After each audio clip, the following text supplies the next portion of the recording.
پاکستان کے ہر گھر میں کوئی نہ کوئی نوجوان بیٹھا ہے جس کو یہ معلوم نہیں ہے کہ اس نے کیا کرنا ہے۔ کچھ بچے ایسے ہیں جو پڑھائی میں بہت تیز ہیں اور ان کے بہت اچھے نمبر آتے ہیں، اور یہ وہ بچے ہیں جو کہ ایم ڈی کیٹ یا کسی انجینئرنگ یونیورسٹی کا خواب دیکھ رہے ہیں، اور گھر والے بھی مطمئن ہوتے ہیں کہ اس بچے کے بہت نمبر آتے ہیں، 90%، 92% آتے ہیں، اور اس کا یہ میڈیکل کالج۔ لیکن اس بچے پر ایک مسلسل سٹریس ہوتا ہے کہ تمہارے نمبر آنے بہت ضروری ہیں، کیونکہ اس کو روز خبریں ملتی ہیں کہ 90,000 بندے تھے، اس میں سے 3,000 صرف سلیکٹ ہوئے ہیں۔ تو وہ ایک کنٹینیوس سٹریس کے اندر یہ بچے ہوتے ہیں۔ جو پڑھائی میں ذرا لائق بچے ہوتے ہیں نا، وہ بیچارے کنٹینیوس سٹریس میں ہوتے ہیں۔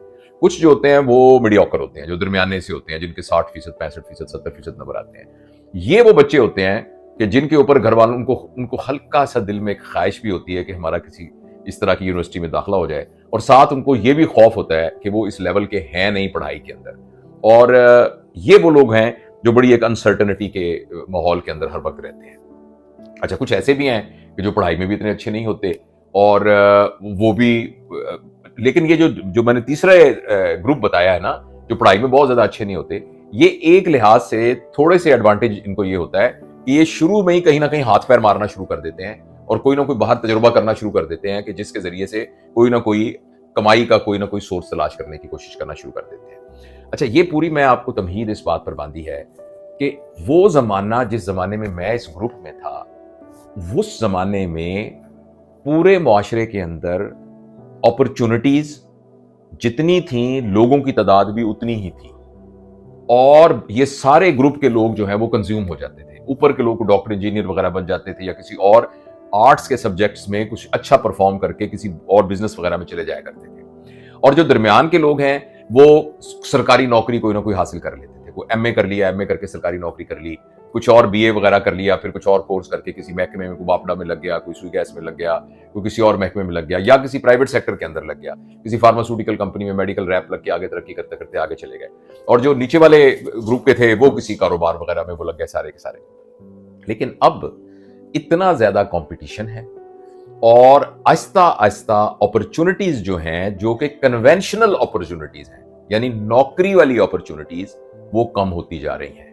اس لیے بہت ضروری ہے کہ والدین اپنے وہ بچے جو 11-12 سال سے زیادہ عمر کے ہونا شروع ہو گئے ہیں، چاہے وہ پڑھائی میں بہت لائق ہیں، چاہے وہ درمیانے سے ہیں، یا پڑھائی کے نہیں شوقین ہیں اور تنگ کر رہے ہیں، ان سب کو جو مالی علم ہے، یعنی فائنینشل نالج، فائنینشل لٹریسی، وہ ان کو دینی شروع کرنی چاہیے۔ 10-12 سال کی عمر سے ہی بچوں کو پتا ہونا چاہیے کہ پیسہ کمایا کیسے جاتا ہے اور پیسہ خرچ کیسے کیا جاتا ہے۔ یہ جو خرچ کرنے والی بات ہے، یہ اتنی ہی اہم ہے سکھانی جتنی کہ پیسہ کمانے کی بات سکھانی ضروری ہے۔ اور دوسرا، پلیز اس بات کو یاد رکھیے، میں بہت ایکسٹریم کی بات نہیں کرتا۔ جیسے وہ رچ ڈیڈ پور ڈیڈ کے جو آتھر ہیں، وہ یہ کہتے ہیں کہ اگر آپ نے اپنے بچے کو ایک میڈیوکر بنانا ہے تو آپ اس کو کالج یونیورسٹی میں پڑھائیں، اگر آپ نے اس کو امیر بنانا ہے تو کالج یونیورسٹی میں نہ بھیجیں۔ تو میں اس طرح کی کوئی ایکسٹریم بات نہیں کرتا، میں کہتا ہوں نہیں، پورا علم حاصل کریں، لیکن اس علم کے حاصل کرنے کے ساتھ ساتھ جس شعبے میں بھی آپ جانا چاہتے ہیں، اس عمر میں ہی بچوں کو پیسے کو ہینڈل کرنے کی اور مینج کرنے کی جو عقل ہے وہ سکھانی ضروری ہے۔ میں دوسری بات پہلے کروں گا، بچوں کو خرچ کرنے کے بارے میں یہ بتانا بہت ضروری ہے کہ فضول خرچی کیا ہوتی ہے، کس جگہ پر پیسہ خرچ نہیں کرنا، نمود و نمائش پر پیسہ خرچ نہیں کرنا، برانڈ کے چکروں میں نہیں پڑنا۔ گھڑی وقت بتاتی ہے، وہ 300 روپے کی بھی گھڑی وقت بتاتی ہے، تو جو گھڑی کا پرپز ہے، گھڑی نمائش کی چیز نہیں ہے، گھڑی کوئی زیور نہیں ہے، گھڑی کوئی زیبائش کی چیز نہیں ہے، گھڑی ٹائم پتا کرنے کا ایک انسٹرومنٹ ہے۔ تو جو ٹائم صحیح بتاتی ہے، بس وہ گھڑی کافی ہے۔ کپڑے تن ڈھانپنے کا، سردی گرمی سے بچانے کا، اور آپ اچھے لگیں اس کا، اور موقع کے مطابق آپ اچھے لگیں، یہ اس کا پرپز ہے۔ اس کے علاوہ اس کے کسی اور پرپز کے لیے اس کو نہیں خریدنا ہے۔ یہی بات سواری کے لیے ہے، یہی بات گھر کے لیے ہے، یہی بات گیجٹری کے لیے ہے، یہی بات باہر ہوٹلوں میں کھانا کھانے کے بارے میں ہے۔ یعنی جس جگہ پر پیسے کو بچایا جا سکتا ہے، وہاں پیسے کو بچایا جائے۔ ایک تو یہ بات سکھانی ضروری ہے۔ دوسری یہ بات سکھانی ضروری ہے کہ پیسے کو ایک طریقہ ہے خرچ کر کے اپنے لیے آسائش لے لینا، ایک طریقہ ہے بچا کے رکھنا، ایک طریقہ ہے اس کو انویسٹ کرنا، جس کے اوپر پھر آپ، یعنی آپ کو وہ پیسہ کما کر دے۔ یہ بات بچوں کو 8-10 سال کی عمر میں سمجھانی بہت ضروری ہے. آپ کا پیسہ آپ کے کام آئے کا مطلب یہ ہے کہ یہ پیسہ آپ کو اور پیسہ کما کر دے. اور یہ بات اگر بچوں کے ذہن میں ڈال دی جائے گی تو بچوں کو شروع میں ہی انویسٹمنٹ کرنے کی عقل آ جائے گی.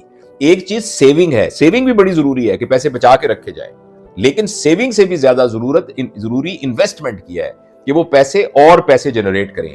اس لیے بچوں کو شروع سے ہی چھوٹے چھوٹے کوئی کاروبار، چھوٹے چھوٹے کوئی کام، یہ اس بات پر بالکل شرم محسوس نہیں کرنی چاہیے کہ آپ کا میٹرک کا بچہ جو ہے شام کو 2 گھنٹے کسی میڈیکل سٹور کے اوپر ریسیپشن کے طور پہ کام کر رہا ہے. آپ کا بچہ جو ہے وہ میٹرک یا ایف ایس سی میں پڑھتا ہے اور وہ کسی ریسٹورنٹ کے اندر کام کرتا ہے. اس میں بالکل کوئی شرم کی بات نہیں ہے. تو بچوں کو یہ والا ایکسپوجر جس میں وہ خود پیسے کمائیں اور پیسے کو پھر خرچ کرنے کی عقل ان کے اندر آئے، یہ ان کو سکھانے کی کوشش کرنی چاہیے. تو بہت ساری آپ کو مثالیں ملتی ہیں. بچوں کو خود یہ کہا جائے کہ وہ ایسا آئیڈیا ڈھونڈ کے لائیں جس سے وہ کوئی کاروبار شروع کر سکتے ہیں. ان کو ایسے مینٹور سے ملائیے جو ان کو یہ بات سمجھا سکتے ہیں. یہاں میں یہ بات بہت ضروری آپ کو بتانا چاہتا ہوں کہ پہلے 8-10 سال کے اندر بچے کی تربیت کا جو اہم نقطہ یا فوکس ہوتا ہے وہ یہ ہوتا ہے کہ بچے کے اندر صحیح غلط کی تمیز آ جائے، بچہ با کردار بن جائے، وہ سچا بن جائے، وہ ایماندار بن جائے، اس کے نزدیک رشتوں کی ویلیو ہو، بچے کے نزدیک اس بات کی بہت اہمیت ہو کہ اس نے کیسے ایک ایماندارانہ اور مفید زندگی گزارنی ہے. یہ تمام چیزیں بچے کو سکھائی جائیں. اور اس کے بعد جب وہ اس سے بڑی سٹیج پہ آ جائے تو پھر اس کو اس سارے بیک گراؤنڈ کے ساتھ، یعنی ایک بچے کی اگر کریکٹر صحیح نہیں بنا ہوا، صحیح غلط کی پہچان نہیں ہے، اس کو جھوٹ اور سچ کی ویلیو کا پتہ نہیں ہے، پھر پیسے کی تعلیم دینا بہت نقصان دہ ہوگا. اس سارے کے بعد اس کو پیسے کو مینج کرنا یہ سکھانا بہت ضروری ہے. اور اس کے لیے یہ بھی بہت ضروری ہے کہ ہمارے گھروں کے ماحول کے اندر بھی اس طرح کا پیسہ ہو، اس طرح سے پیسے کو مینج کیا جائے جس میں پیسہ سیلیبریٹ ہوتا ہوا نظر نہ آ رہا ہو، پیسہ کسی مفید کام میں لگتا ہوا نظر آ رہا ہو. تو بس یہ بات میں آپ کو آج بتانا چاہتا تھا، اور یہ بہت سارے سوالوں کی روشنی میں نے یہ ویڈیو بنائی ہے. اور پلیز ایک بات اور میں یہاں یاد دہانی کے طور پہ عرض کرنا چاہتا ہوں کہ میں نے پیرنٹنگ پر ایک پورا کورس ڈیولپ کیا ہے جو کہ ہماری ویب سائٹ پر موجود ہے. میں اس ویڈیو کی ڈسکرپشن میں اس کا لنک بھی دے دیتا ہوں. آپ میں سے بہت سارے لوگوں نے وہ کورس اٹینڈ کیا ہے، لیکن اگر آپ نے نہیں اٹینڈ کیا تو وہ تھوڑے سے پیسوں میں ہے کیونکہ اس کے اوپر ایک کاسٹ آتی ہے. وہ کورس آپ اگر کریں گے تو انشاءاللہ العزیز آپ کو بہت فائدہ ہوگا. بہت بہت شکریہ.